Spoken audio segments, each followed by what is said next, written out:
In the deserts of Arabia, an insurgency war was raging years before I got to France. Tribes of Bedouins had united to fight a war that was very different from the one we fought in the trenches. Using small mobile units, they challenged the might of an empire, and they were rallied around the ideas of a single, influential warrior. Ideas of freedom and change.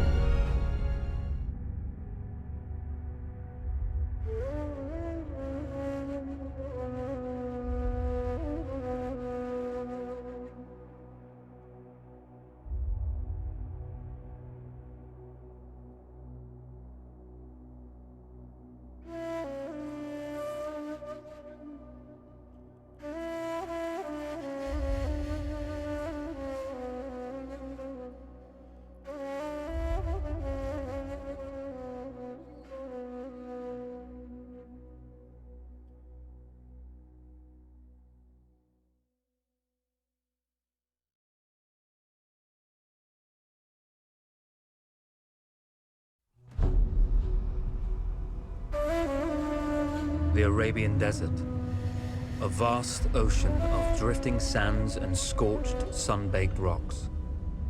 Beneath these endless dunes, oil, the lifeblood of our new mechanical century. For more than 400 years, the Ottoman Empire has ruled these lands, controlling all that's to be found here. But the Ottomans do not rule unopposed. Small bands of Bedouin rebels have united to overthrow the empire. They strike without warning and then vanish into the desert. Fighting alongside them is a lone British officer whose exploits have earned him wide renown. The world has taken to calling this man Lawrence of Arabia.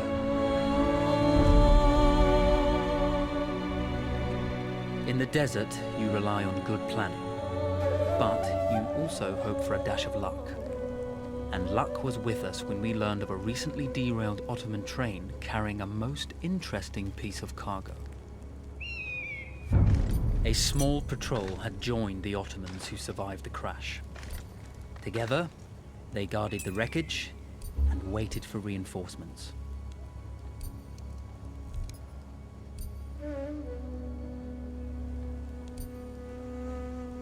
When your enemy has better weapons and better equipment than you, steal from your enemy.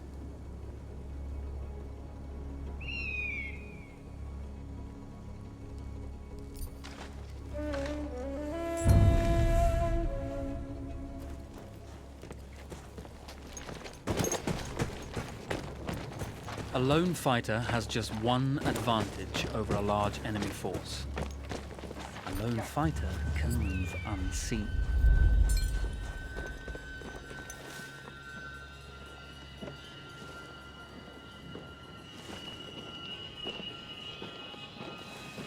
Cry havoc and let slip the dogs of war.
Sıçarım böyle işe.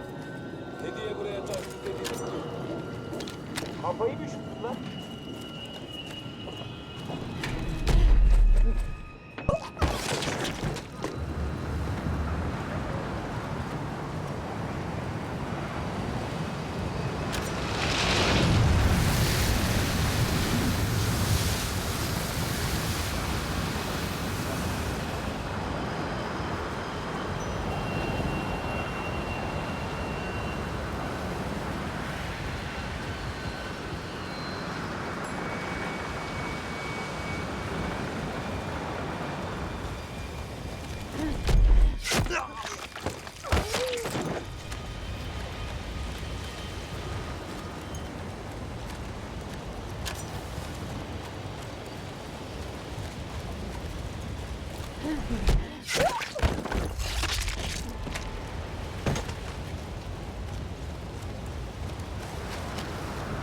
there's a world of difference between seeing something and having it in your own two hands.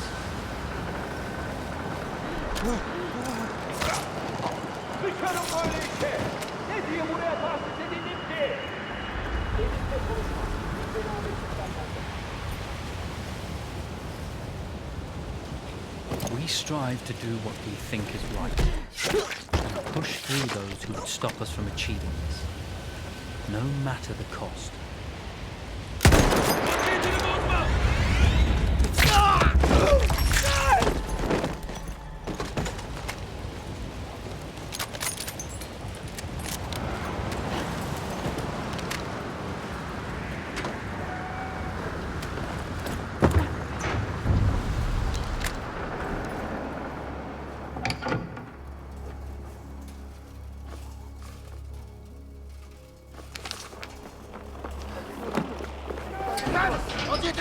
Now, it's over.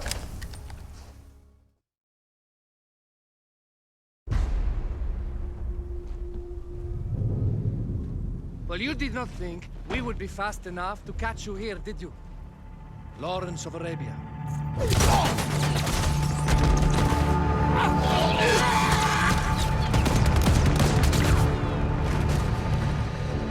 Actually, I was rather depending on it. Lawrence. Well, this is very clever. Now the hunter becomes the hunted. So who might you be? How enchanting you are, my dear. Ahmed. I'll show you enchanting.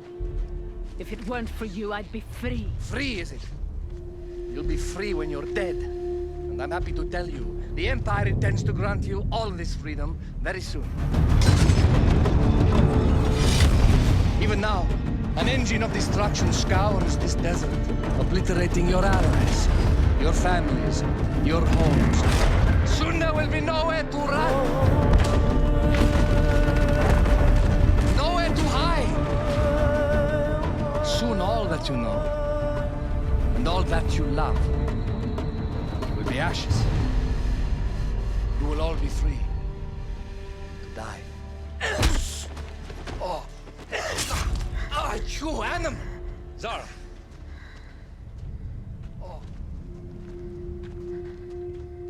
Now I understand that you would like nothing more than to strip the flesh from that man's feet and send him off into the desert naked to die. But think about it. You're right. I'm sorry. My friend here, she can be a little brusque. You're going to tell me how to lie to your train, so we can lure it into a trap and destroy it. Impossible. To even begin to talk to that train, you would need an entire book of communication codes. Oh, like this one, you mean? You can never stop the progress of machines. One day, the whole world will take your lands and the precious black gold beneath its sands. We shall see, my friend.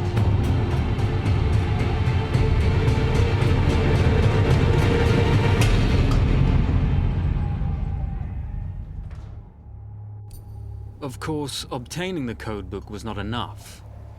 To destroy this Iron Dragon, this Canavar, as the Ottomans had named it, we had to send it 3 encrypted messages telling it to stand down.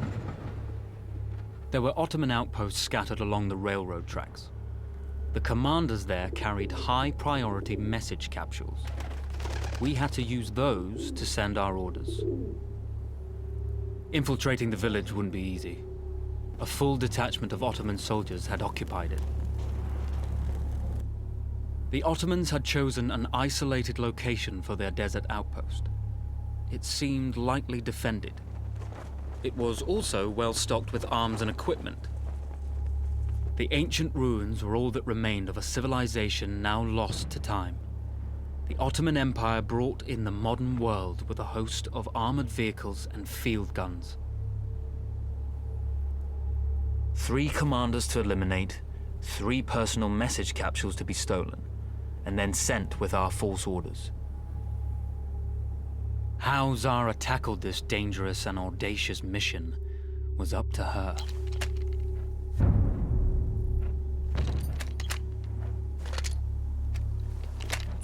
The Bedouin treasured their horses, and in return, those animals granted their riders unparalleled speed and mobility.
Single order wouldn't be enough. Ottoman protocol required the message to be received in triplet before the train would acknowledge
Bu mızıka niye hep bana denk geliyorlar?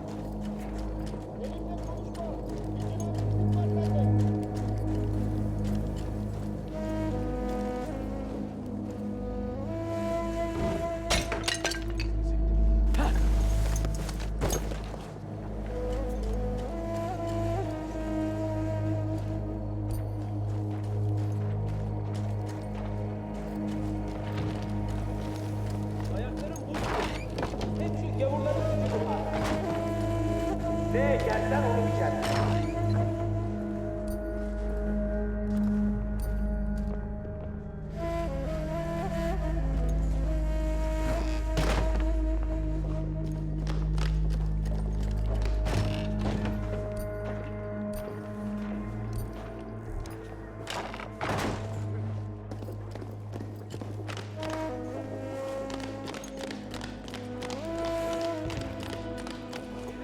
Fazla eğitim, ondan olur.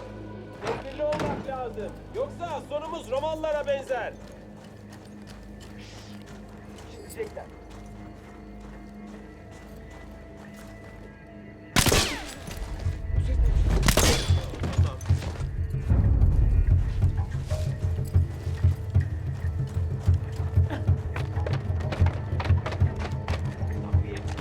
Şey ne lan?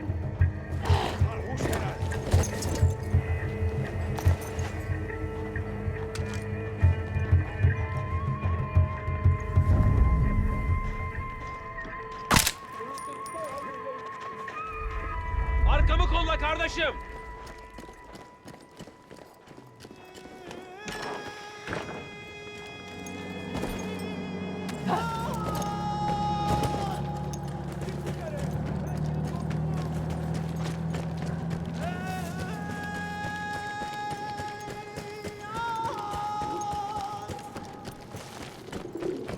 Mıntıkayı iyice teftiş eyleyin.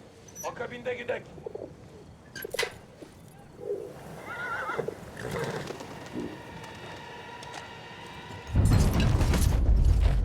We were putting a great deal of trust in Zara's capabilities, but I had complete confidence that she would carry us.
Ağzına sıçayım!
You see, the message had already been sent, my dear.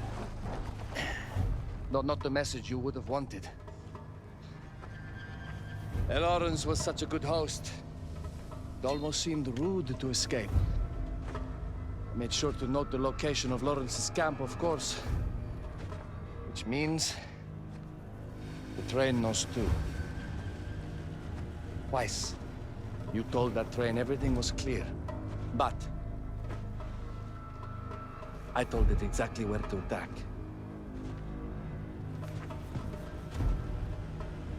The beast has your scent, my dear. And it's coming to slaughter you and your little band of rebels. First, the firestorm from the cannon. Then, up close with the troops to slaughter any survivors.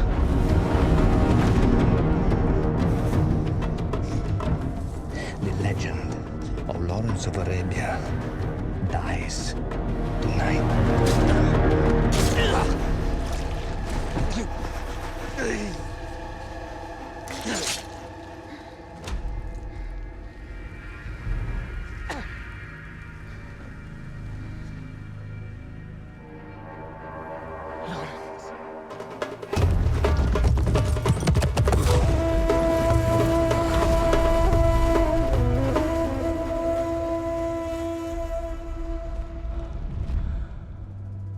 You slipped away just in time. Tilkitchi was a fool to think we'd ever stay after he escaped. The carnival won't stop hunting us. No, it won't. Let me think. The train's coming a long way. So it'll have to stop to take on water. That's where we strike. Agreed. I'll deal with any sentries, then rig explosives on the track. Yes, and I'll rally our fighters. When I blow the lines, the train will be trapped. So when you hear the blast, you need to attack them with everything you have. It's good. But you know that there's a chance the men may not come. You may set off those explosives and find you're out there all alone. You know that. I guess I won't know either way until I set it off.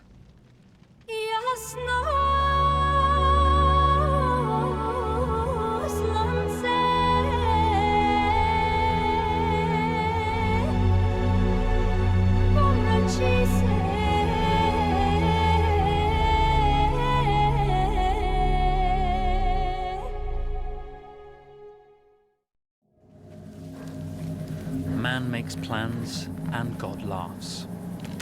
As it turned out, the small town where we would ambush the train had a significant enemy presence. Those troops would have to be dealt with before the explosives could be set.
Divriye atmaktan imut.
Taarruzcular yolda! Teslim ol! Sayımız al! Dur ulan! Ellerini kaldır! Mıhlayacağım onu! İlerlemeye devam! Müdafaa ediyorum! İlerle!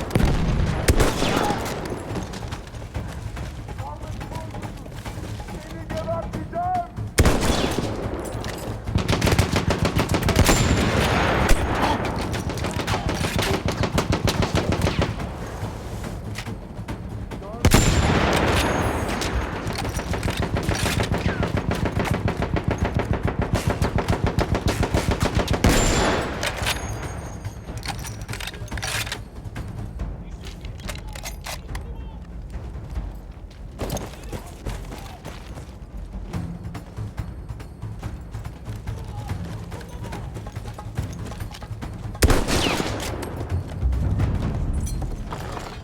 Once Zara secured the town, the trap could be set for the rising trade.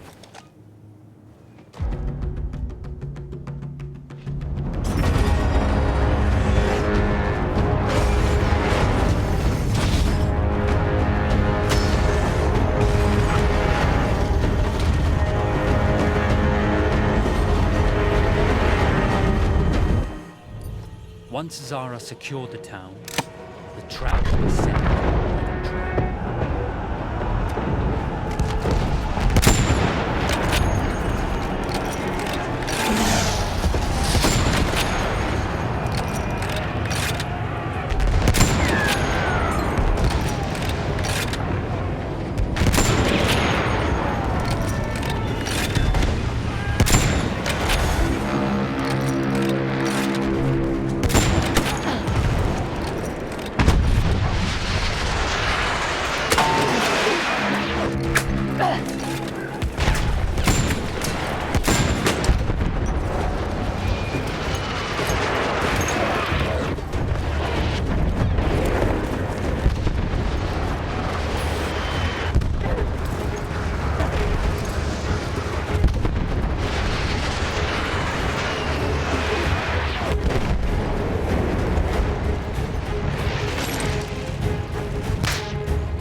Vengeance can be a sweet or bitter brew. How did you find it, Zara?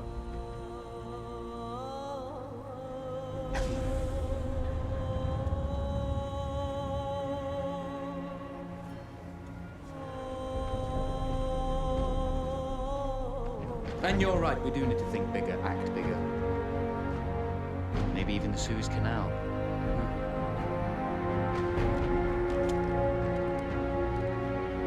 Tell me, what do you know about battleships?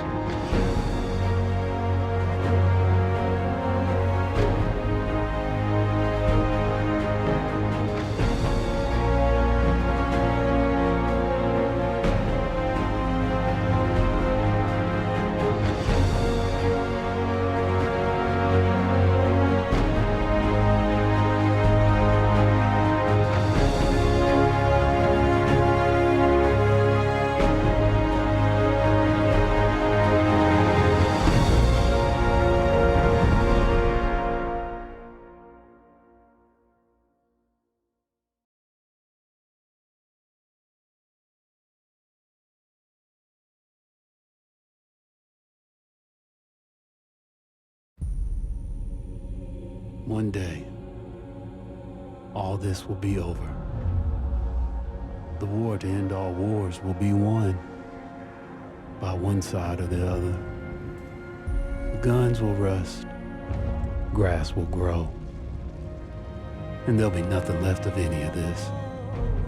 The land will heal itself, as everything does in the end. We'll be long gone by then, but maybe not forgotten. History only remembers 1 in 1,000 of us. then the future will be filled with stories of who we were and what we did, how we lived, how we fought, and how we died. When this is all over and the war is won, they will remember us. But until that day comes, we will stand. We will look death in the eye. And we will fight.